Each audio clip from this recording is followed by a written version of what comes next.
Hello, everyone. Welcome back to another episode of the Matt Levine Migration Podcast. I told you we're coming back consecutive weeks. This one with one of my favorite people, Billy Planer. I went on a trip with him a couple years ago that we're going to talk all about. He's big Springsteen fan, just like me. Billy, how are you? Doing well, Matthew. How are you? Good. So you are calling in, or no, you're not calling in. You are on Zoom from Atlanta From Atlanta, Georgia, the political capital of the world. and the biggest airport in the world, or in the country at least. That too. Yep. Noah, we have you back after a 1 week absence. How are you? Yeah, feel good. Got the vaccine, the first dose, so I'm excited to be back. That's fantastic. Yesterday actually marked 2 weeks since I got my second dose of the vaccine. So I am actually fully vaccinated now, which is very exciting. Yep. It's a lot. It's a great feeling of freedom, isn't it? I had to Absolutely. start thinking a whole different ways of, oh, right, I can do that now. I can, uh, you know, it's just an amazing feeling that fully vaccinated. Yeah. Yesterday, my grandparents actually it was the first time they live in Queens. It was the first time we've seen them since I think last May. And last May, like we were socially distanced out on the deck. Yesterday they were able to come inside, and then we went out. Then we went out to dine outside at a local business. Shout out to the Stage House, Scotch Plains. But let's get back on track here. So Billy, I know you better than most people, but most of our listeners don't know who you are. You want to tell us a little bit about yourself? Sure. So I was born and raised in Atlanta, Georgia, and I went to Syracuse University. And after Syracuse, I moved to Washington, D.C. with all my friends that I went to summer camp with. And I loved summer camp. I was a big summer camp person. And when I was on staff at my summer camp, I remember telling my friends, if I could do this job for the rest of my life, I would do it. And that's when they told me that's a youth director. So I was fortunate enough to get a job in Washington, D.C. when we all decided to move there together as a youth director. And loved that work. But it also fed my other habit. I am a Springsteen fan, but I'm an equal Grateful Dead fan. And this was the late 80s, early 90s. I was still following the Grateful Dead around. The timing worked out that Springsteen wasn't on the road so much back then. So I was more heavily focused on the Grateful Dead. One of the things I loved about being a fan of theirs was the travel aspect, the going to different cities to see the shows, but not only seeing the shows, exploring the cities. So I would spend the day exploring a new city, and then at night go to a concert. And when Jerry Garcia passed away in 1995, I was like, how can I continue to travel like this? And I decided to combine a bunch of things and took my youth group to a different city every year. That we explored the history and the culture and the sites of that city and what that city brought to America that was unique to that city. And I realized really quickly I loved doing that trip more than any other part of the job. So around 2003, really 2002, a few other things happened, but I was able to create a summer program that you did, Matthew, a few years ago. And it's a 36-day trip across America, engaging in history, politics, and activism, where you're meeting with all sides of political issues. Today, for example, happens to be the anniversary of the mass shooting at Columbine High School. Really the first modern mass shooting that really made America aware of this could happen in schools. And you met with a father, Tom Mauser, whose son was shot and killed at Columbine High School. He's a nationwide gun control advocate. But then a few days later, you met with a gun rights lobbyist, all to hear the different sides of issues, and for each participant to create their own voice, their own opinion, and what they think about the issue after having critically thought about the issue. That's really the goal of the trip, not to make you think a certain way, but just that you come to your opinion in an honest, intellectual way. So really, success of the program had to be if we ran the trip this past summer right before the election, it had to be that some kids could be supporters of President Biden, and some people could be supporters of former President Trump. Didn't matter, just as long as they came about it after doing some thinking, some talking, some civil discourse, and then also experiencing what makes each city unique, what makes Memphis different from Boston, different from San Francisco. So that's what the whole trip is about. And then during the academic year from September to May, we run civil rights trips here in the American South, Atlanta, Montgomery, Birmingham, and Selma, all to really discover that history is just prelude. What you can learn about the Voting Rights Bill in 1965 and the poll tax and the literacy test, but then you realize it's not really history. We are still dealing with this. 43 states are working on basically voter suppression laws to come through their state houses. And so history is just really a prelude to what we're dealing with now. So while we engage in a historical context, really what we're talking about is modern times and to use the lessons and strategies of the civil rights movement to get involved now. Yeah. And so that's what I've been engaged with. The last 15 months I've been off the road. Our last trip was March 8th of 2020. And but I'm happy to say that we'll be on the road this summer with the summer program. And then we have a full slate of civil rights trips starting in the fall. And so before we kind of like dive into this summer's trip, when you were like first coming up with the whole idea for Etgar, like how did you market it to make sure that the right kids were coming onto the bus? Because like most kids are like not like myself or the other people who joined us on the trip 2 summers ago. Most kids would rather like go on a teen tour through West Coast connections across Right. across the West Coast. Like how'd you find those Right. kids to come on the bus? Right. So I would sometimes refer to other trips as like a shopping mall tour of America or Hard Rock Cafe tour of America. Both are dated references now. The people aren't going to malls, and I don't really know how many Hard Rock cafes there are anymore. But Matt, really being very honest about what the approach is. Like, and I'll talk to any parent or teen who is interested in the program, and just be very upfront about what it is and what it isn't. It's really important, I think, when you're developing something, whatever it may be as an entrepreneur, to not only know what you want to be, but to also know what you're not, so that you're not really chasing after anybody and everybody, because it's really easy to get caught up in that pursuit of just putting people on the bus.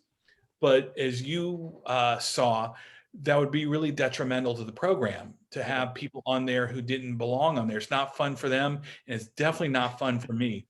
So on one hand, it's being very upfront on what it is and just talking to people who are thinking about signing up. But really, this will be our 18th summer. Last summer should have been our 18th trip.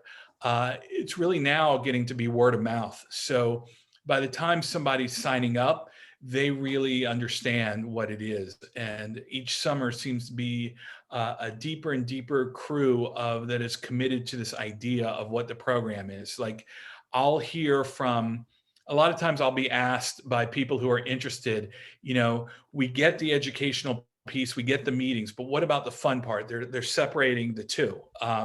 And as I hope you realize, but I think most people realize, the meetings and the discussions and debates are as much fun as the amusement park, the baseball games. Exactly.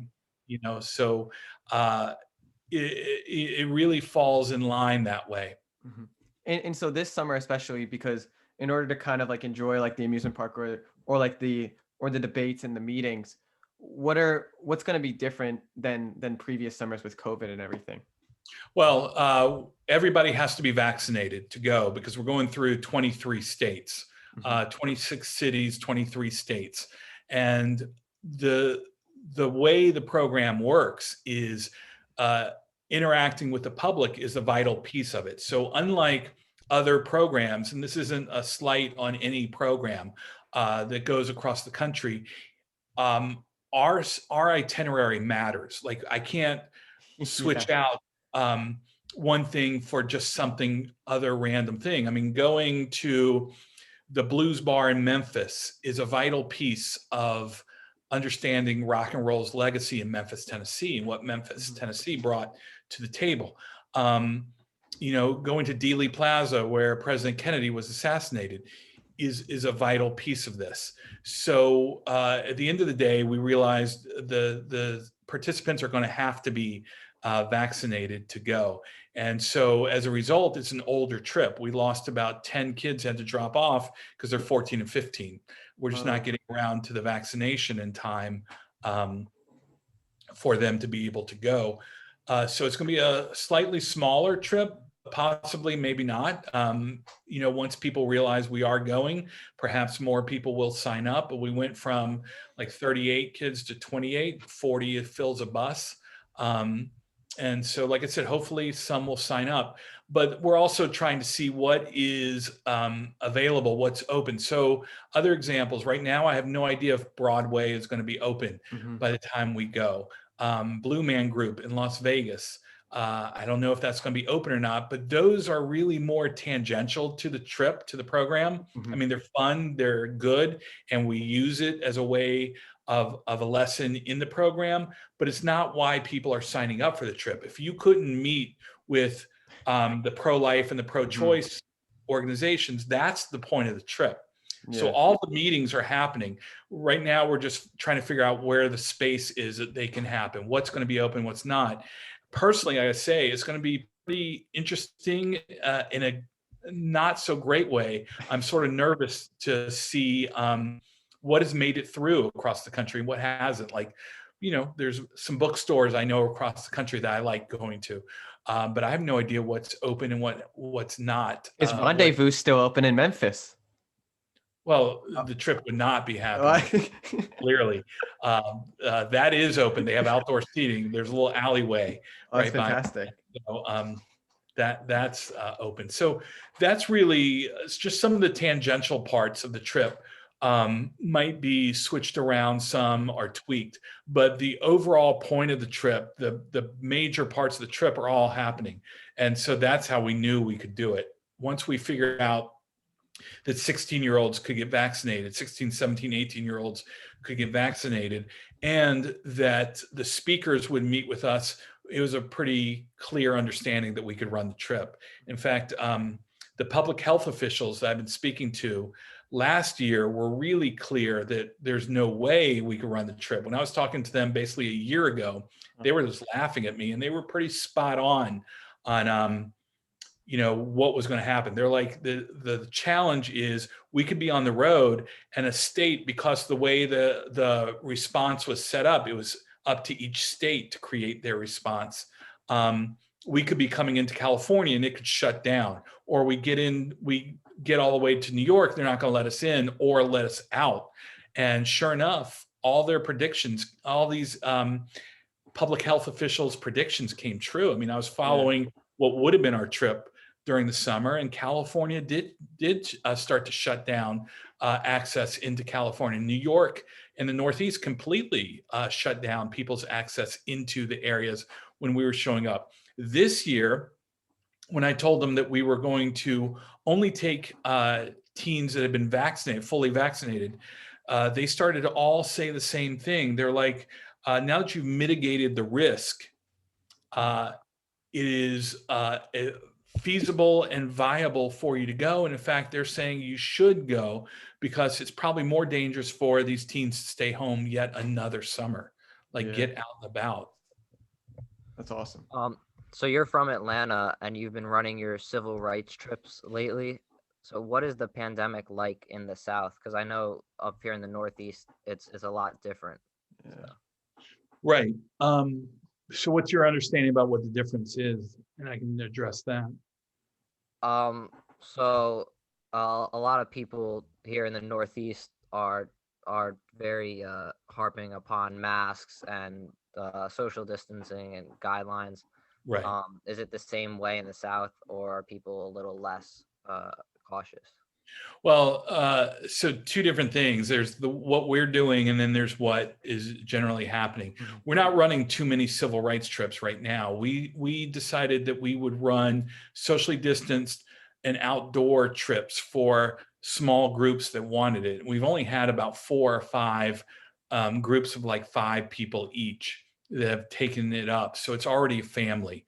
Um, Matthew was saying earlier that he finally met up with his grandparents after basically a year. We've had 2 of those trips where it's been grandparents and grandchildren who are That's awesome. finally seeing each other and deciding to do this trip. Wow. And so in the South, you're seeing clearly it's more open than it seems to be in New York. Um, uh, Things are open. People are, I guess, not as cautious, but like on our trips, you have to be masked up. There's social distance. And then it's up to the group. They can go into the museum if they want, or we can do everything outside. And so the families recently who've been fully vaccinated are going into the museums. But even the museums are right now still on like, smaller entrances, smaller numbers. So no, I'd say it's sort of a mix, but it's what you're thinking. I mean, it's a little less having the government tell you what to do down here than is happening up there, or at least when I'm hearing like in New York City Yeah. and around. So kind of going back to the trip, two Yeah. years ago, like 2 years ago when I went, of course, like there was definitely unrest and division, but like now this go around, you could even argue that there's more division, more unrest. Like as far as like we talk about like beginning dialogue like a lot on the trip and always like speaking to people you disagree with. Do you think that's even like more important now than ever? You know, I always tell people, and I think I said it to your group, and I've said to a lot of groups, I can't think of a more important time to be doing what we're doing. And every year, America seems to prove me right.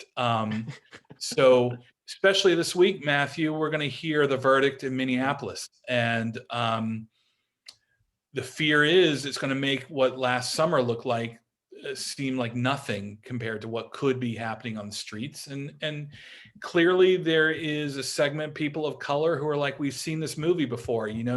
Yes, there's the evidence of the policeman having his knee on George Floyd's neck. We've seen the video, 8.5 minutes, 9 minutes of it, and yet, they're equally prepared for him not to be found guilty.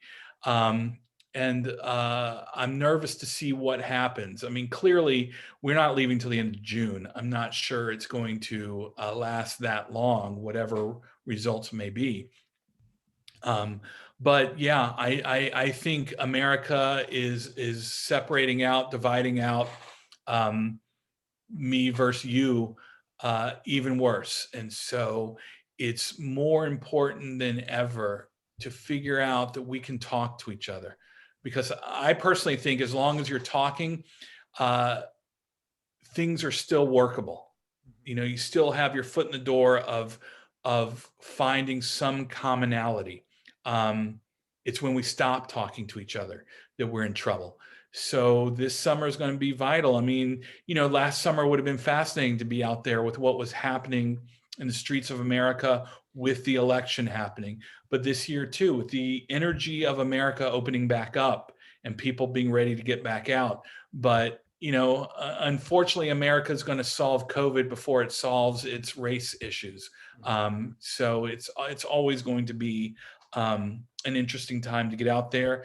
And it's not just race. I mean, it's talking about anything across the political divide, whatever issue it may be. What is always fascinating to me, what I always love is, and you'll remember this, after almost every meeting, when y'all get back on the bus, So fired up.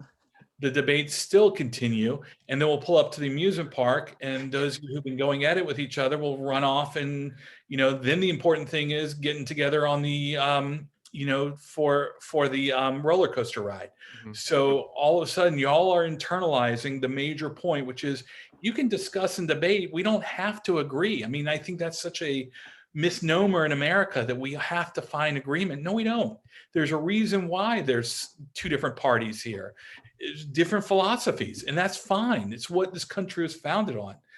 The part that really starts to be a problem is when we don't allow a difference of opinion, or that affects our friendship or just connection, or you don't even have to be friends, but sense of humanity towards each other. So that's what I loved, is watching y'all go at it on the bus and then sit next to each other at the baseball game or the movie theater. And it didn't matter that y'all disagreed 20 minutes ago. Mm-hmm. Yeah, can we just talk about your friendship with Jim Pfaff real fast? Sure. That's the perfect example of kind of difference of opinion, major difference of opinion. Jim Pfaff. Do you want to give context behind Jim Pfaff? I don't know if I could I don't know if I could provide justice. Jim represents the conservative right, the religious right agenda in America on our trip. Specifically, he is speaking against the idea of marriage equality, and he is a climate change denier. Two issues that do not endear him to young America at all, regardless of where most of young America falls out politically. Anti-marriage equality is a generational issue. Young America, Republican, Democrat, by and large, have no problem with marriage equality, support marriage equality. So Jim, there's nothing that Jim and I agree on at all, except for the importance of having these discussions, having these debates, and not dehumanizing each other. While I totally get that some people could view his views as dehumanizing a segment of our population, the reality is his views are out there. It's not just unique to him. We've just had 2 Supreme Court justices within the year talk about the fact that perhaps it's time to revisit the 2015 decision of the Supreme Court on marriage equality. So this is not a done deal. I get asked all the time, why am I still addressing this issue when the Supreme Court made its decision? Well, one of the lessons is an election can change everything, including the Supreme Court. I think we're going to see this with Roe versus Wade in the next couple of years. I think that it will finally get challenged, and I'm not positive it survives. I don't know, but clearly, had Hillary Clinton won in 2016, I wouldn't be saying that at all. So Supreme Court decisions are not law. It's just what we follow, but it can be changed. So anyway, Jim, what you're asking, so we agree on nothing. Our discussions are heated, are long. I'll call him just to set up our meeting this summer, and it'll go 2 hours of just total disagreement. It has gotten worse. It's gotten more heated over the last 1.5 to 2 years. But at the end of the day, at least on my end, and I have a feeling on his end, we just view it as, okay, we disagree. Okay. He's going to live his life. I'm going to live mine. I don't let his feelings and opinions invalidate mine. It just makes me want to fight harder for my view and explain it. I don't need him to agree with me for me to continue on. Success is not going to be him agreeing with me. And we talked about this on your trip, Matthew, is in each of these discussions, if success is going to be that the other person is going to change your mind, you're going to be disappointed 99.9% of the time. Really, success has to be is, can I understand where the other person's coming from, or try to understand, because I don't understand all the time. But, my goal leading up to the election was not to convince Jim to vote my way. That wasn't going to happen. I was going to be wasting my time. So why not spend my time trying to convince people who might think more like me to make sure they're going to vote, so that I can cancel out Jim at the voting booth? Yeah. So it's a paradigm shift that, success is not going to be him agreeing with me, because it's just not going to happen. nor does he get to define my views. I'm listening to him, but I'm not agreeing. But also, I get a lot of flack for giving him a platform to present these views. And I would be interested to hear what you think about that, Matthew, as somebody who had to sit there and listen. Is it dangerous that he's getting an audience to talk to? My view is no, it's not. His view's out there. It's not his unique view. And so my goal or my view, and once again, I'll be interested to hear yours, is that each of the teens on the trip can listen to a point of view without having to accept it. Exactly. Just listening to it does not mean you have to accept it, and it doesn't demean your view either. And I'll turn it over to you. No, I fully agree with what you said. I'll never forget the time when Hayden came back onto the bus and he was just so upset at like what had just happened. Like I remember him like being close to tears about like that whole discussion because he was just so angry about it. Especially since like he lives in Seattle and Seattle's like very forward thinking when it comes to social issues like Mhm. marriage equality and also the climate change aspect of things.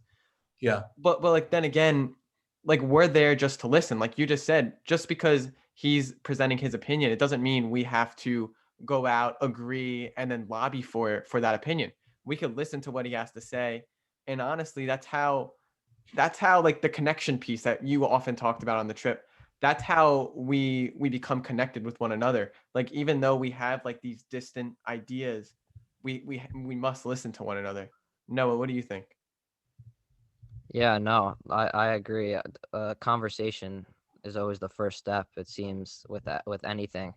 Um, and that seems to be the one thing that we can all turn to when there's conflict. Um, so yeah. And lower the temperature. I mean, that's all we're trying to do is if you can have a conversation with the other and bring them into being just another person you disagree with, but another person who has an opinion. They're entitled to an opinion. Nobody has to agree with me. Mhm. Personally, I think the world would be a better place if they did. But um, you know, uh, if I'm going to have an opinion, I have to acknowledge that somebody else can have an equal and opposite opinion of mine that's just as valid to them as mine is to me. When people will say to me about a gym or um, gun control advocates will say about Clark, the gun rights activist, but he's wrong. My answer is always to you, he's wrong. Or, Matthew, I said this to y'all before you met with uh, um, Andrew Smith, the pro-life Texas director. Yes. Um, all of y'all were saying, but he's not right about that. I was like, to you, he's not right. To him, he is. And guess what? To him, you're not right. So, I mean, we have to acknowledge that how great would it be if our differences were just ideological at this point? I would love for there to be a Republican and Democratic Party that just debated ideology. But now we're making it all personal. And that's where we start to trip over it is when we make it personal instead of just ideology. It doesn't ruin my day knowing that Jim disagrees with me. In fact, it validates my opinions a little to me. And so, I've listened to him enough to know, no, we're not going to agree. So why am I putting my feeling about my opinions, my feeling on was that conversation a success or how my day goes based on him agreeing with me? It's just not going to happen. I'm setting myself up for failure. So the best that's going to happen is we can exchange ideas and then walk away. And my day is no different. If he disagrees with me, I'm just going to work harder to make sure that my view is the one that wins the day at the ballot box. I mean, that's really all it is. And I remember after our meeting with Jim Pfaff, we went over to the Garden of the Gods, and it was fantastic. Right. There's a reason y'all go there. It's probably the most beautiful. There's a reason it's called Garden of the Gods. It's the most beautiful red rock formation probably and definitely in the country. And it's a great way for y'all just to let it go. Because it's a hard meeting. I'm always impressed. And Matthew, I don't think this happened on your trip, but we have had teenagers, both who are openly Yeah. part of the LGBT community, um, and others who are not out yet have to sit through that meeting. And in 18 years, not one teenager has asked not to go to that meeting. I don't think you could say that about a group of adults. So I'm always impressed that teenagers will go and listen to somebody present ideas that go against who they are as human beings. Mhm. He's into denying. Well, he wouldn't see it this way, but he is debating a fundamental right that Americans have to marry the person they're in love with, um, to a segment of this population, and you know they have to sit there and listen and engage. And we have had kids come out after that meeting in Garden of the Gods, realize that because of this meeting, they can't deny this anymore, who they are. Um, to, like I said, kids who are already openly members of the LGBTQ community, um, who just sit there and hear what the other side is saying. Because as debate teams will do, how do debate teams practice? They argue the other side of the issue so they can start to understand, well, where's the other points coming from? What's the strategy that's going to be we're going to have to face? So if you are into supporting LGBTQ rights or marriage equality, all the more reason to engage in a discussion with somebody in a space that is safe. This isn't like doing this on the streets. But I'm a believer that education can't be safe or comfortable. It shouldn't be. It should be, good ideas should be uncomfortable, but the arena in which you are learning these things should be safe. And so, while Jim will be presenting uncomfortable ideas that will make people feel uncomfortable, um, I trust him enough that he's not going to make it unsafe for people. And so, to me, that's the ideal place to test drive your ideas. Absolutely. So this is going to be your 18th summer. And also like Mhm. we could throw adults into this mix too. Like what are the differences in the generation like aspect, like how like Generation Z versus the millennials have like carried themselves? Because I think when you first ran the trip back in 2003 or 2004, I think those kids are considered millennials. Like have you Right. seen like a major shift in both generations' attitudes towards politics and social issues? Well, in a way, yes. In a way, no, in that this is a self selecting trip. I mean, Hmm. you know, for the large part, the teens who sign up are going to be interested in this. This goes back to your first question, by the way, and Yeah. something I meant to say too is that as an educator, I'm willing to take the risk of allowing somebody to sign up and come who's on the borderline of should they be on this trip or not. And it's been proven to be successful more times than not that the teens have ended up engaging in the issues. So we've fallen out better than not, letting some on who might not be as involved or as engaged as you were saying at the beginning. That So back to your question though, one of the bigger differences is that politics has become more like sports Hmm. than it was in 2003, 2004. Um, the rise of MSNBC and Fox and the pundits is much more pronounced now than then. I think the gap between talking to people you disagree with, like the gap of not talking to people you disagree with, is wider now than it was then. I think emotions are way higher. It's so quick now that people will just turn and become enraged. Rage is accessed so much quicker now than Hmm. then. Um, I also think social media. Look, you're doing this. This would not be done in Nope. 2003. So I think people sharing opinions, people comfortable presenting is way more valid now or accessible now than it was then. All of that makes everybody's voice louder, more comfortable sharing their ideas, uh, thinking that their ideas are more important than sometimes maybe they should be. Um, that anybody with a microphone can share their ideas. That's way more now than then. In 2003, the iPod had just come out. I don't even know if you know what an iPod is. Um, as I just said it, I realized nobody uses them anymore. My dad Um, has a ton of Bruce bootlegs on his old one. I don't think it right, works anymore. right. Um, you know, cell phones. What you can do with them is tremendously different. You can access information way quicker than you could in 2003.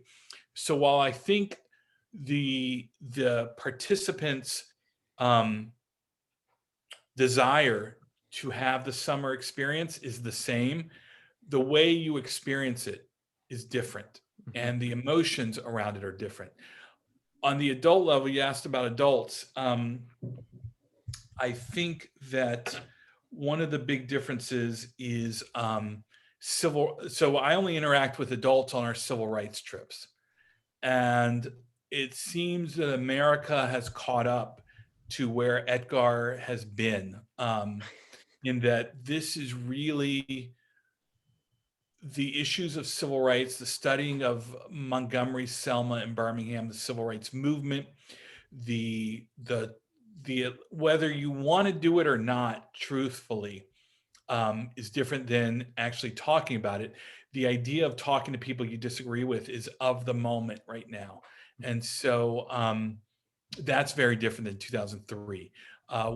Way more people want to be walking across the Edmund Pettus Bridge in Selma, Alabama, or meeting with Bishop Woods in Birmingham, Alabama, or engaging with the Equal Justice Initiative's museum and memorial in Montgomery, Alabama, or learning about Rosa Parks' arrest in Montgomery, Alabama. Way more of interest now than then. Sorry, I was just taking a drink of water. My bad, listeners. Um, I want to touch on the idea about connection, and I mentioned this to you because I was thinking about. It's called the I Am documentary, correct? That was the documentary we watched. Yeah.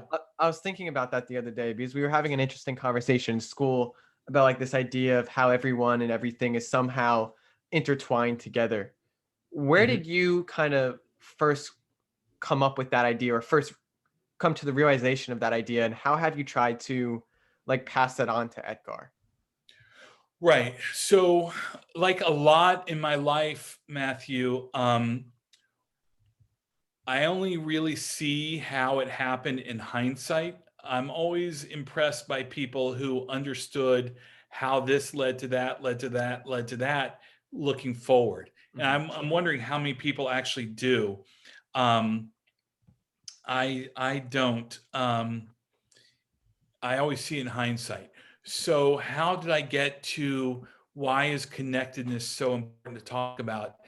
I can tell you exactly now is December 1st, 1988, the night before my 21st birthday, and I was a senior at Syracuse University, and I we were on campus for exams, and that was the day that Pan Am Flight 103 was bombed over Lockerbie, Scotland, killing everybody on board. And it turns out 38 Syracuse students were on that plane, including my junior year roommate, including old friends, Grateful Dead travel friends, old girlfriend, were all on that plane.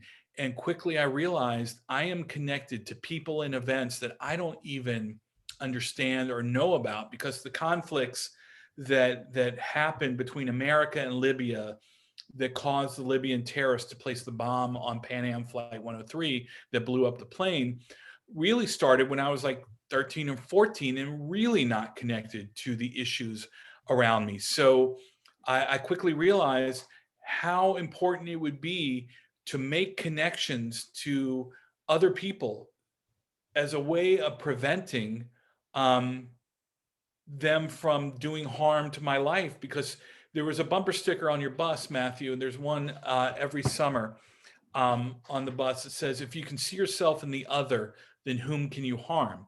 And that whole idea is to take people from the other to another. And it's played out in history over and over. One of the major examples we use is music. And I know you're a rock and roll fan, but in Memphis, Tennessee, rock and roll really comes to the forefront when a white guy, Mhm. Elvis, is singing black music. Elvis does nothing original. All Elvis does is cover black musicians, Big Mama Thornton, uh, Muddy Waters, even Chuck Berry, Little Richard, all borrowing black culture. But the popular radio stations would not play black music. But once a white face was presenting that music, the white audience, the young audience, could listen to it, and they wanted more. You know, every rock and roll star that's now in their 70s can tell you, to the night that Elvis showed up on what's the show called? Ed Sullivan. Yeah, Ed Sullivan's show. It launched a million rock and roll bands. Everybody wanted to be Elvis. But once they realized that Elvis wasn't his music, they wanted that music. And they realized that's what was called race records, black music, Hmm. blues, jazz. Um, and so these white kids are going into the inner city to the record stores to buy black music. And once again, all of a sudden, that really starts to break down the barriers, because if you look and see a black kid who you've been taught is the other, the less than, the not to be dealt with, is listening to the same music you are, all of a sudden you have a connection.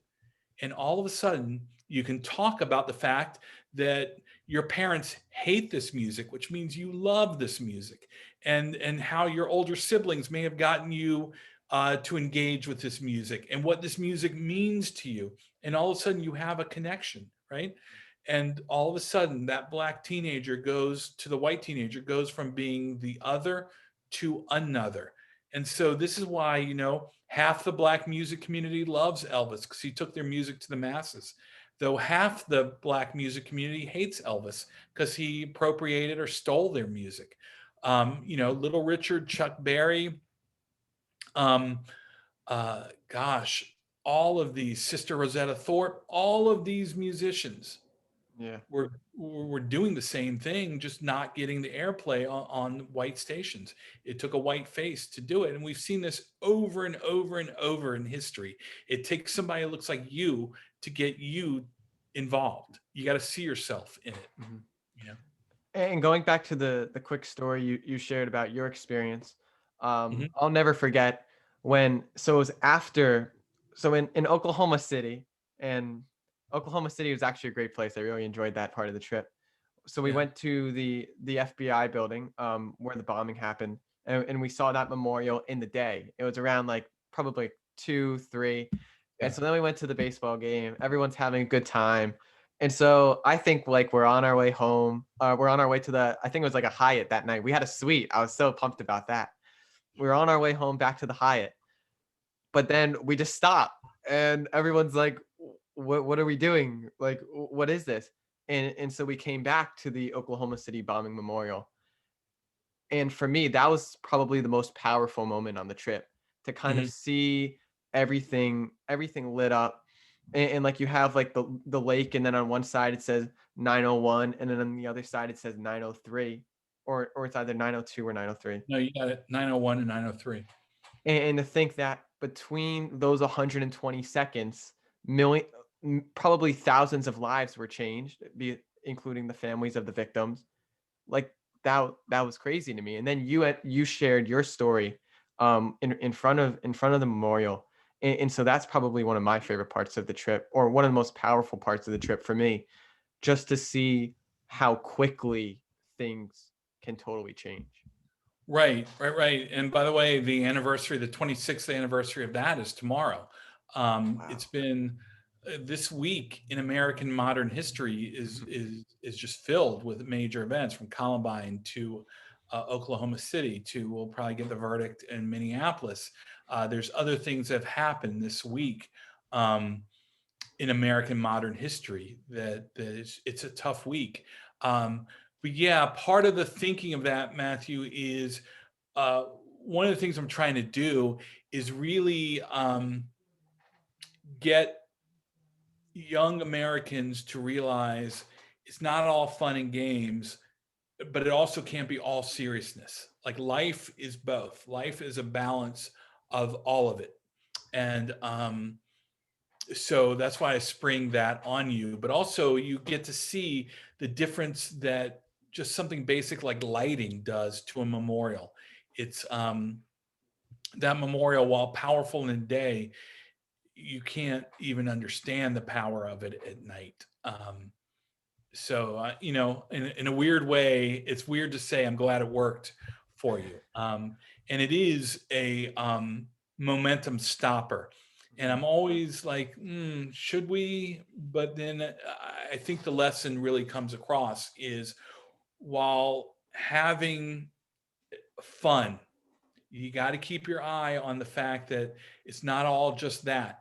It's got to be a balance here of understanding what's going on in life as well. And so going back to your last point about like the connection of music, which was 2 points ago, because I wanted to fit that anecdote in. Let's talk about like the impact of like music on your trip especially.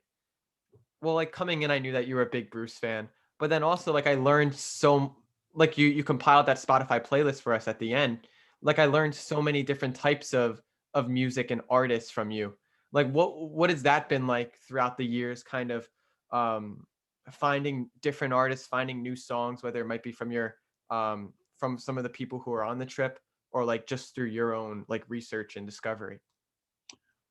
Yeah, I mean, personally, music is such an important expression of ideas, of thoughts, of emotion. But really, it's a bigger thing of art. Can be used as a form of protest. Really, anything you do can be used as a form of protest and should be used. It, Art gives you a voice, so I would argue use the voice for a reason. I Mhm. personally think comedians are the truth tellers of today. Dave Chappelle being the leader of it right Love now, Dave the current Chappelle. leader of truth. You Mhm. know, in the past, George Carlin, uh, so many other um, so many other uh, comedians are telling us truth in a way that is acceptable. I mean, because really, if you want to be a successful activist, you can't just force things down people's throats. Your ideal is that they are willing to drink it, you know, or take it in. And so music is part of that. And you know, so uh to me, it's something I'm not a musician. I'm envious of people who are can play music, and I'm always jealous that they can do that. And So it's always been a way of being able to hear the truth in a palatable way. um uh, you know, just like I said, just like comedy. I mean, Richard Pryor was able to say things. Mhm. Um, Lily Tomlin and Sarah Silverman are able to say things that other people might not be able to say straight out, but if it's couched in comedy, you're willing to hear it a little more. And then you go home and think about it, and you're like, oh, wow, they had a point. So music is a really important piece. I mean, one of the influential pieces that helped me create Etgar was reading a book by a college professor named Doug Brinkley, who's now a political pundit and historian. He wrote a book called The Magic Bus, where he took his college students on a 6-week trip, cultural and political, really more cultural and historical trip across America. And if you read the book, you'll realize I ripped everything off from him. But I read the book. It's what helped me decide to do the trip with the youth group. And I wrote to him and said, you know, I read your book. It really moved me. This is what I've done. And he and I have become friends, because of it. And I update him all the time on what's going on uh, with the trip. And a lot of what he had in his book was literature references and musical references to show how history happened. And I don't think you can really talk about modern American history. And really, that's what the trip is modern American history from World War II to the present day, without understanding that, once again, everything's connected: music, film, art, literature, poetry, and politics, um, all come together, all weave together in America um, in the last 60, 70 years, in that each influences the other. I mean, clearly out of the 60s, music was a huge influence, from Marvin Gaye with What's Going On Mhm. to the Beatles, and once again, white bands coming over, and really all those bands from the British invasion just wanted to be American black blues musicians, but they allowed white kids to navigate over to understand there was a whole black culture of music, um, and that once you liked Led Zeppelin or the Animals or the Rolling Stones, all their influences were black. Yeah. So it made it okay to listen to black music, and once again broke down the cultural barriers there, because then Aretha Franklin, Nina Simone, um, all of these, John Coltrane, Louis Armstrong, are all going to expand your mind a little bit. So, rock and roll is there. I know you're a Bruce fan, and actually this week there's a great interview with Jake Clemens and what's his name from Rage Against the Machine, Oh, Tom Morello. Tom Morello, talking about race on E Street. Because here's Springsteen, who is a huge advocate of equality, of center left liberal progressive ideas, and yet one of the most whitest audiences around. And Springsteen's been interviewed that it is something he wishes were different, but so it's out there. But Springsteen's been heavily influenced by black soul music, the soul sound of the 60s.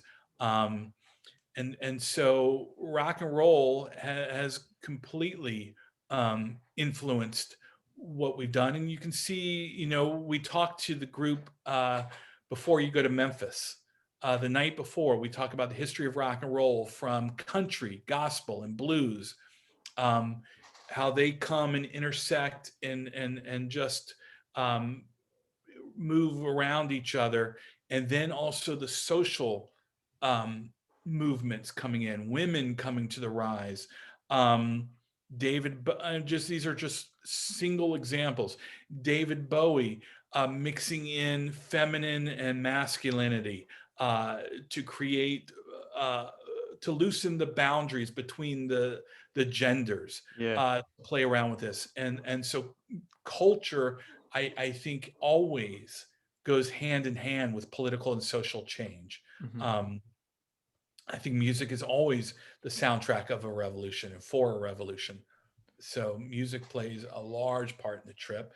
And also, just want to expose you to different music. So we have a different song for Mhm. every city you go into, um, whether it's literally about the city or thematically about the city. Um, Probably one of the strongest examples is when you're at Kent State University, Yeah, in and Ohio. when we pull out, we play Crosby, Stills, Nash and Young's Ohio, written, about what you just, the Yeah. campus events you just learned about and walked around. And the more that I think about it, like almost nearly 2 years removed from the trip, when you talk about like American modern day history, you literally see everything on that trip. Like Robbie and I, we were having a conversation the other day, and like we still have like these events like fresh in our mind, and like we're able to like pull like some of our favorite moments, some of our funniest moments, and then some of like the most powerful moments, because it's just I don't know what I would have done if I had to leave after 22 days. Like I'm so happy that I extended the trip. Um, Yeah. I'm sorry, Camp Yahad, but the trip needed to be finished, and I'm so glad that I got to see all of it. So before we wrap up here, Way to make I Noah feel bad, by the way. oh Noah, I think maybe not 2 years ago you would have went on the trip, but if you could go on the trip now, I think you No, would. I probably would have gone on it 2 years ago. I just have like sports going on in the summer. Yeah. I just can't miss, but it sounded amazing. Matt would FaceTime me from different Yeah. locations, and it was Yeah. awesome to see just the landscape of everything. And he told me what you were doing everywhere, and it sounded like an awesome trip. I I remember agree. you called me, Noah. We were driving through rural Kansas, and our FaceTime call actually disconnected because the service wasn't good enough. You're in the middle of nowhere. Yeah. So before we wrap up here, I drafted a bit of a rapid fire round, and I just thought about this now, but I'll do the rapid fire round with you. So after you go, then I guess I'll name mine. Keep my answer short. Okay. So favorite part of the trip? Oh Lord. It would have to be, like I said, watching y'all after the meetings. I love getting back on the bus and hearing y'all still go at it. I think my favorite part of the trip, I think it was the DC meetings. You were right when you gave me the pitch about extending the 36 days. You were right that the DC meetings were the best. Those were Mhm. those are probably some of the most intense.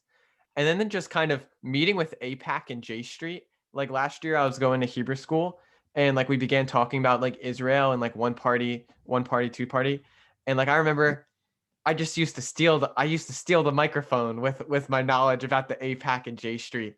That was probably some of the coolest like meetings, especially just kind of seeing them within 48 hours of one another. Least favorite part of the trip.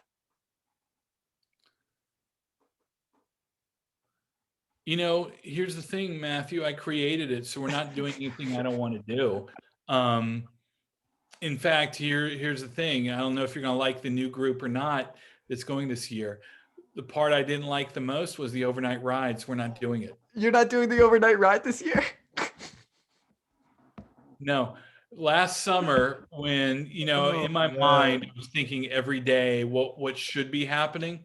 When we got to that day, I was like, this is the first day I have not missed not being on the trip, because I just Wow. getting too old to try and sleep on the bus and then try and function the next day. Yeah, what did we see? We had the option. I think we went to see Spider-Man Homecoming, then we got to brush our teeth in the movie theater, and then we were driving. Oh, Yeah, what a but the Utah JCC is probably one of the best. right. We're not What- going there. what- Let's go around. Well, my least favorite part of the trip was the bus ride. So, hey, I'm happy for the 2021 Etgar summer group. Favorite Etgar group? Well, each one is so unique. Each one is so interesting, brings their own dynamic. But there's something about that first, Hmm. the adrenaline was just flowing every day of doing this for the first time, and having kids take the first risk of an idea I had. And it's always moving to me to just look back and see the bus, even if it's just the tops of your heads, going, wow, each one of these kids has parents and a family connected to it who all were like, hey, your idea sounds good, like you bought into an idea I just had. Like but each I can't, that'd be like asking a parent who's their favorite. But I know you wanted the 2019, but Yeah. yeah. What about your favorite group of the 18 years? Um, it's got to be 2019. Okay.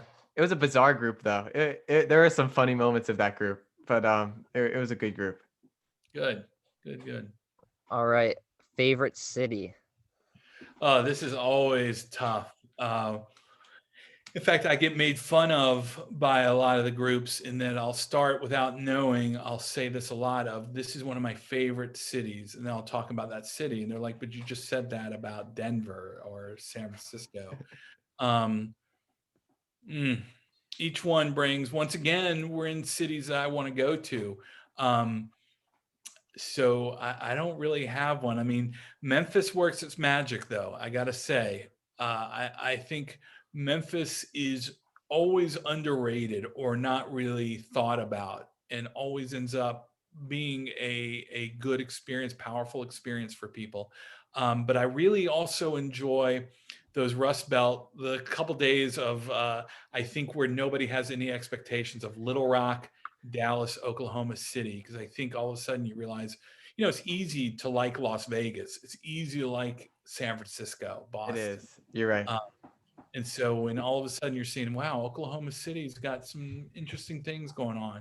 Um, and we're adding Tulsa, Oklahoma That's this year cool. into it with Woody Guthrie, and also the Tulsa Race Massacre, Mhm. which was 100 years ago.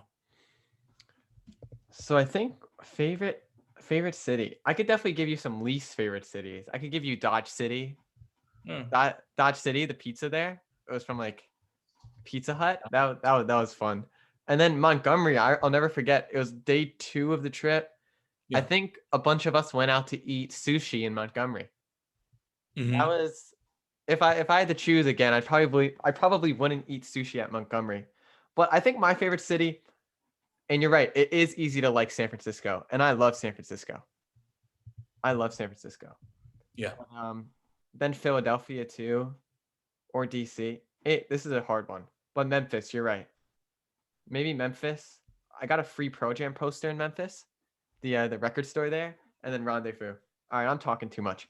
Favorite restaurant or favorite eatery too.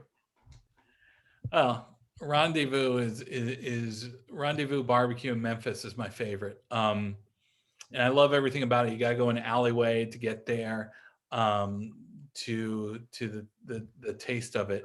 Um, Look, I would eat a lot differently if I didn't have 30 teenagers I was taking around, and the Mhm. logistics of that. Um, so I have some favorite restaurants that the trip doesn't go to. Really? Like what? I mean, they're in every city.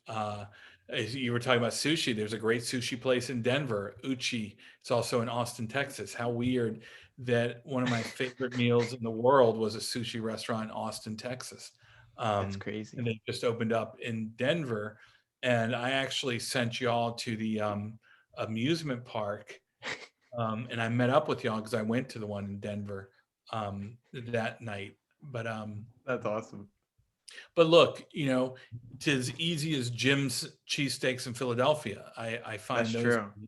great. The deep dish pizza in Chicago. I mean, food is a way of understanding a city as well. And so it's an important piece of it. Um, so I like that there are still parts of the cities that have uniqueness to them based on the food. The Mhm. pizza in New York City. I mean, you could have a pizza war contest on Etgar, you Yeah. know. around- Or the Chinese place in San Francisco was also very good. Yeah, it is. Yeah, it is. They just cook for you. Yep. Yep. Favorite nighttime activity, and then most funniest or most bizarre moment in Etgar history. Is there one that immediately comes to mind for you? God, there's a few, but one I was thinking about the other day was, and most of the time they're not planned at all. So two that come to mind really quick is, Matthew, if you remember in San Francisco, that's the end of the 22-day trip. So some of the teenagers are leaving after San Francisco. So we have our wrap up in a little park, one of my favorite spots in the country, Yerba Buena Gardens Park in San Francisco. And if you remember, we're sitting on that concrete area and just in a circle. And one of the years, a person who lives on the streets, which is common in that area, um, jumped into the middle of the circle and just said, "It looks like I have some scholars and journeyers in front of me." And I was like, "All right," because we use the word journey a lot on the trip. And he spouted off some things, and he goes, "And I have one quick poem for you." And he was quoting a Otis Redding song, which happens to be the same song we play for y'all going into San Francisco.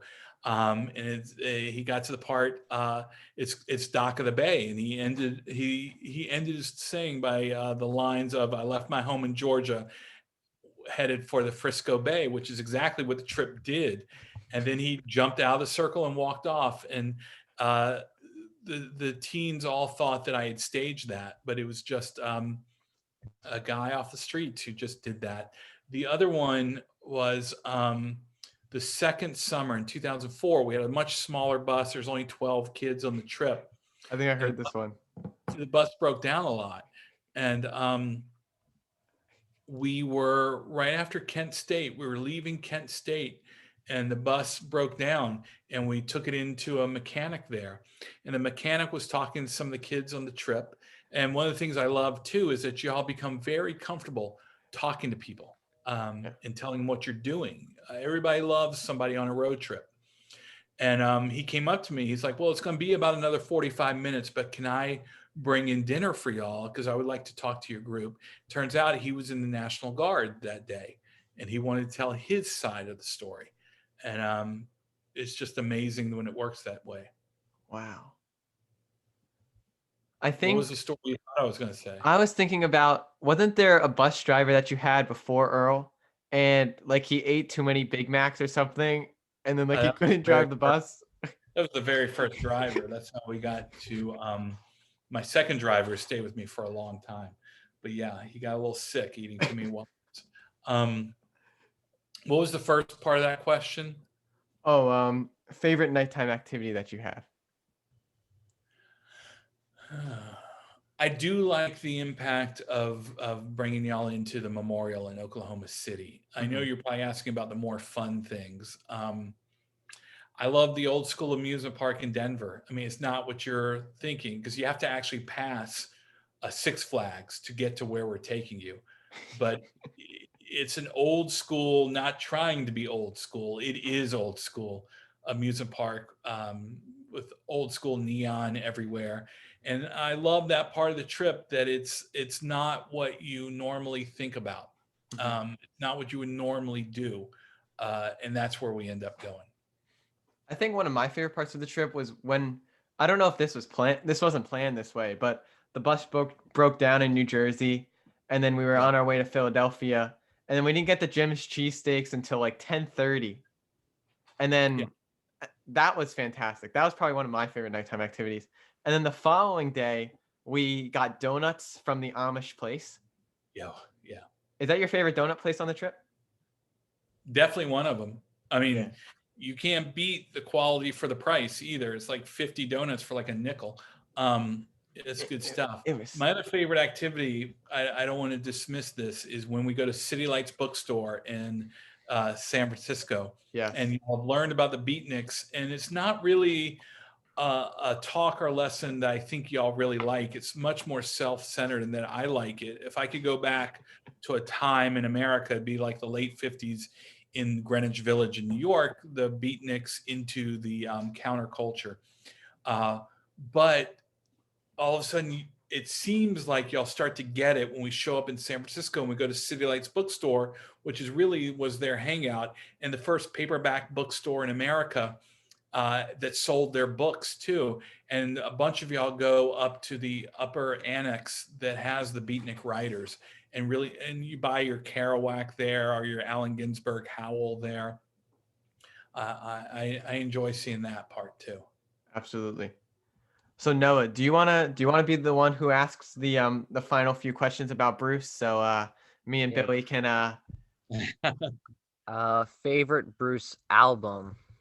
Oh, right now, I mean, really, to me, the only way to answer that is currently. Okay. All right.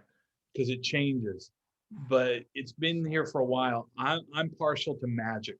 I think it's powerful, because my favorite Bruce is politically angry Bruce, and so I like Magic.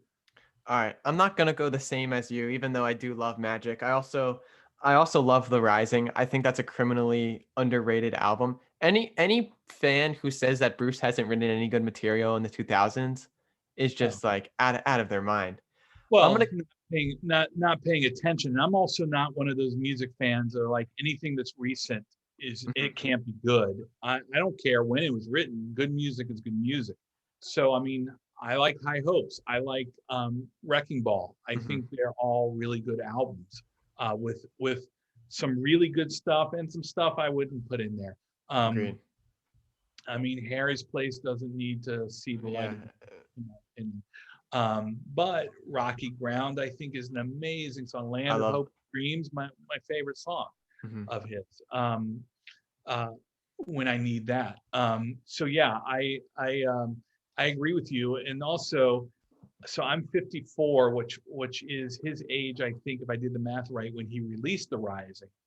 And it's been an incredible 20 plus year run, Mhm. 20-year run basically of output from The Rising to the Seeger Sessions album, which is completely different, to Devil in solo Dust. album, uh, to Magic. So I'm hoping that maybe I'm in store for a creative outburst like that with Etgar and other things. The only song on the Rising that doesn't deserve to be on it is the Let's Be Friends. That's the one song that I usually just press the skip button on. I like it. I can live with it. All right. The Rising is a strong album.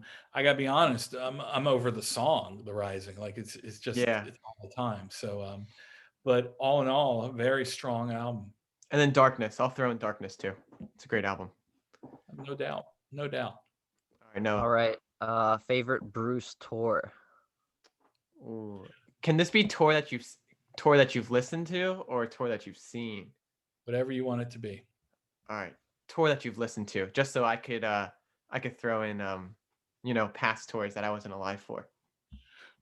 So, the reunion tour had an energy to it like nothing else, and also you weren't positive if there was going to be another tour after that. You didn't know what reunion tour meant. Was it just a one and done? A little did we know that it was going to basically mean he'd be on the road for the next 12 years consecutively, whether solo with a different band or with the E Street Band.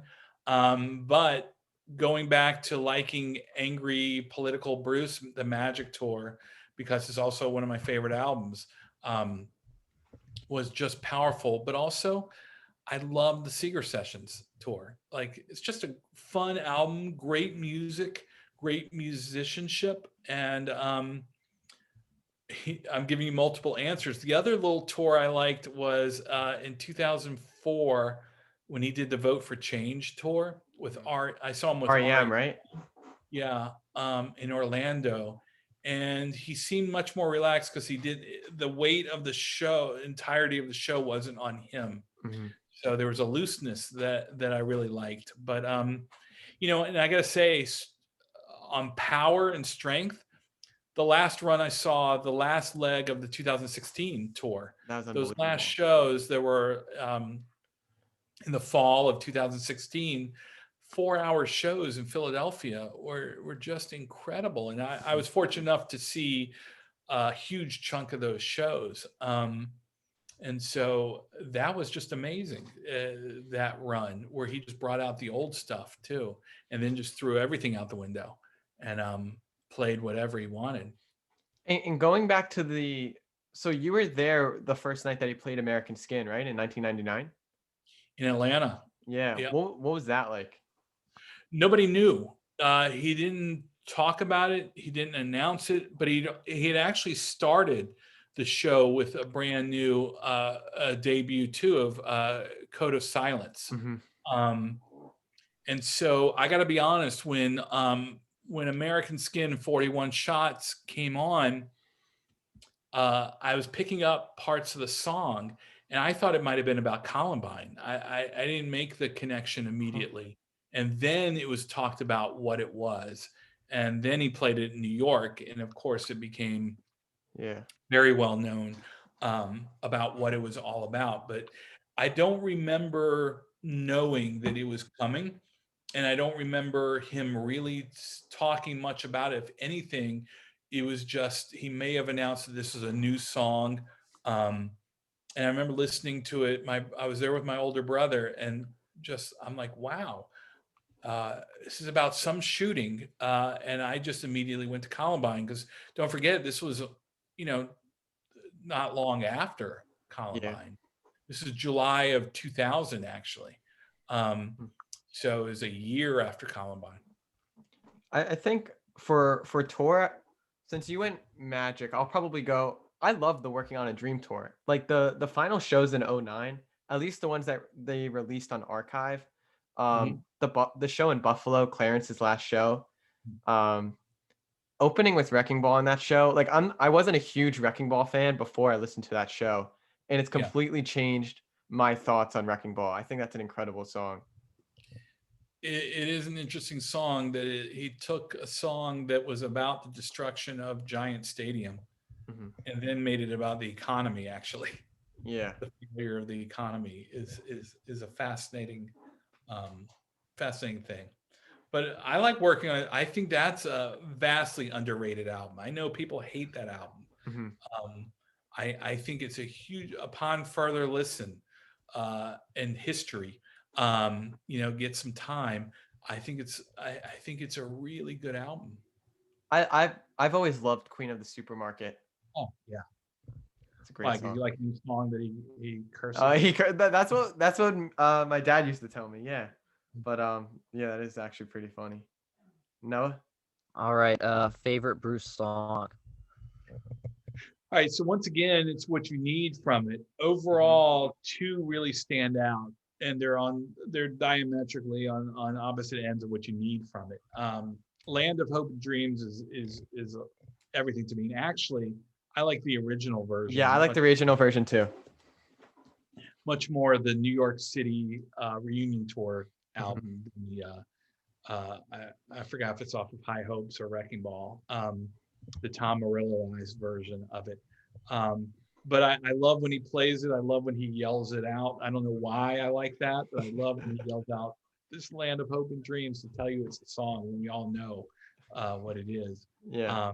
And I loved on Broadway when he went from he just segued from Dancing in the Dark into Land of Hope and Dreams, or it may have gone the other way, but Mhm. both songs just segued into each other. Um, to the other song is always one of my favorite party songs, Thundercrack. Yeah. I think it's a fun, goofy song that I like a lot. They have an incredible version of on YouTube of Thundercrack. I don't know how they have the footage for it, but it was from like '73, like Mhm. back like when he was playing the small clubs. Yeah, Um, and they used to wear like all those funky hats. I think Clarence was wearing like this like ugly red suit. It was just yeah. it was super cool. My favorite song, I think "Take 'Em as They Come." I've always loved that song. Mm, Um, good. I don't understand why he doesn't like to play it that much. Like he played it in Barcelona, I think in 2013 or 2014. And before he played it, like he was making fun of the song. He's like, "This is a real obscure song. I don't even really like it that much." I was like, "Why? Why?" It's a good song. I like it too. Look, I mean, once again, it's sort of like going to. It's easy to like San Francisco or Boston. Look, Mhm. Promised Land, Badlands. I Yeah, mean, those are the major ones. I sort of like the ones that are right underneath that you me might too. not loose change, loose ends. I like, yeah. I also like Long Walk Home is I just love that powerful song. to me. Rocky Ground, powerful to Hmm. me. Um, uh, so I don't want to dismiss any of those. 41 Shots, I mean, Hmm. American Skin, powerful lyrics to those. And then Ramrod is just fun. It's Yeah. just all out fun. So, yeah. Or Mary's Place Live. Love Mary's Place Live. Yeah, no, that song has grown on me. Yeah. I think not hearing it every night has been good too.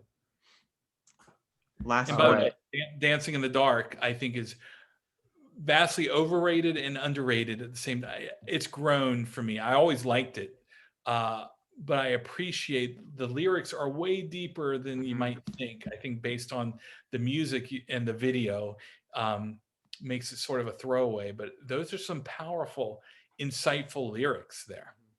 My dad and I, we were having a conversation about the Dancing in the Dark and kind of how it's evolved over the years. Are you Yeah. a fan of like the '84 version where it was like mainly synth, or like are you more a fan of like how it is now? It's more like rock. Like Dancing in the Dark from '84 was like a little bit slower. Well, and very synthesized. You're right, because Yeah. that was sound back then.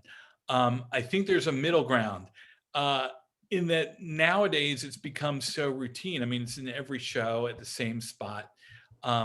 I think there's some, uh, if I'm not mistaken, I think there's even a different version of it somewhere in between both, in the from Reunion into the early 2000s, that I probably like. It's a little different.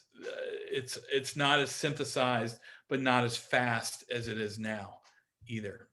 Yeah. But I also like what he did with it on Broadway. I like the acoustic version of Me it, too. so you can hear the words a little more. Last one, I think. All right. Favorite Bruce lyric? So once again, there's a couple. I mean, one I used with y'all, Matthew, when I was doing the rock and roll talk, that I think is powerful. It's from Thunder Road. Of, well, I got this guitar and I learned how to make it talk. My car's out back. If you're ready for that long walk, from the front porch to my front seat, the door is open, but the ride, it ain't free. To me, that's all about life. I Yeah. mean, the guitar for him is technically the guitar, but for anybody else, it could be your paintbrush, it could be your uh, comedy sketch, it could be anything that is your voice to the world, your entry into the world. The way you talk and interact with the world is your guitar. Um, and then the whole journey from the front porch to the front seat is the journey of life. Yeah. And the door is open, but the ride is not free. It's not going to be fun. It's not always going to be easy, but it's well worth the ride. But then the reason I like Dancing in the Dark, that I was talking to you about, is as a kid, um, understanding, and the world was much larger when I was growing up. It felt much larger than it does now in the 80s, when you didn't travel as much. And New York City was always this other area where things are happening. And we made a documentary about the summer trip, the 2014 trip. And I got to show it in New York City. And a bunch of the alumni and parents and friends all came to it.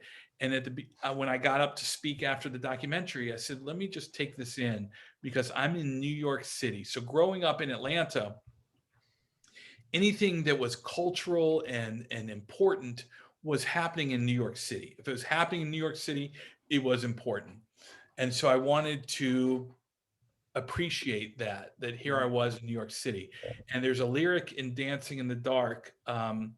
There's something happening somewhere. I just know there is. Was the sense of yearning is what really blew the doors open for Springsteen for me. That line is just powerful to me. And the 14-year-old me, of there's something happening somewhere. I just know there is. Of just wanting to see the bigger world was powerful. That's awesome. That's a lot more deep than mine. Or I've been thinking about this this one for a little bit. Like the idea of like it ain't no sin to be glad you're alive, which is talked about in Badlands. Like this has kind of, especially from your trip, this kind of stems from this. The idea of like you always have to be grateful, and like I feel like in for me to have like the advantages and opportunities that I have, like I almost have an obligation to take advantage of everything and To like pay to it be forward. grateful for what I have. Exactly. And so that's Yeah. kind of the meaning that lyric's taken on for me. So before we wrap up, what are the songs that you want to hear live from Letter to You? I got to look up what they are. Here's my problem is, I will. This used to happen at Grateful Dead shows too. My friends after the show, we'd be walking out. They'd be like, "Wasn't this great?" I was like, "We heard that." Like I would forget. So here we go. Well, Burning Train is Mhm. is my favorite from there. Um, but boy, it took a little while. But I'll See You in My Dreams is just powerful. Like when I saw the movie, it just hit me, Mhm. how powerful that is.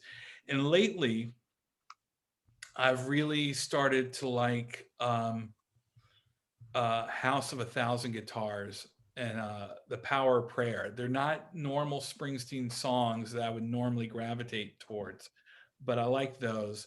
And Ghosts, I think, would be a great opener Yeah.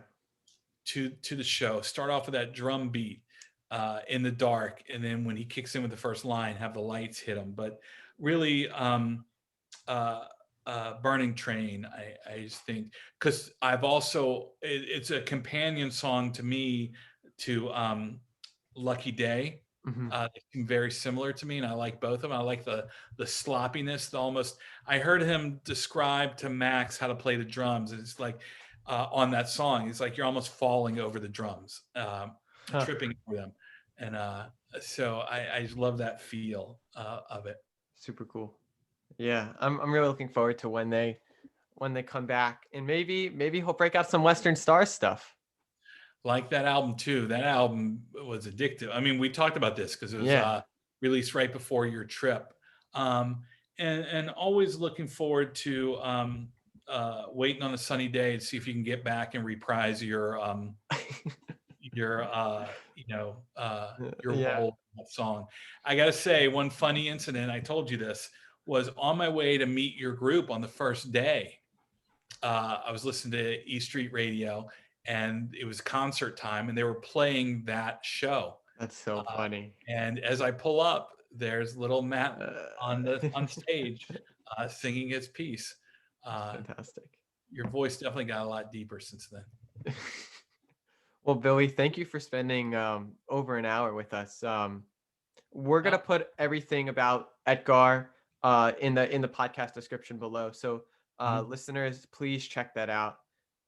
You're amazing, Billy. Thank you again. Thank you all. Noah, good job. Um, always good to see you, Noah. And Matthew, always good. It's my pleasure. Thank you for asking me to be a part of it.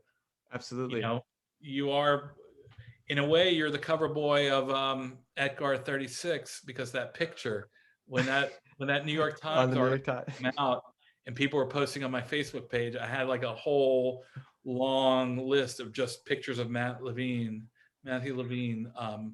with his hand raised, I think it is, and yet Yeah, wearing a Pearl Jam shirt. So wearing a Pro Jam shirt.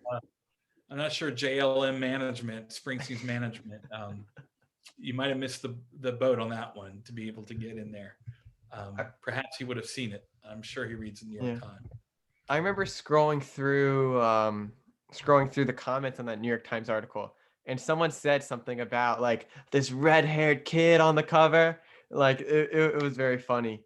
Kind of seeing the article, and Andrew Mangum, who's actually the photographer on that photo.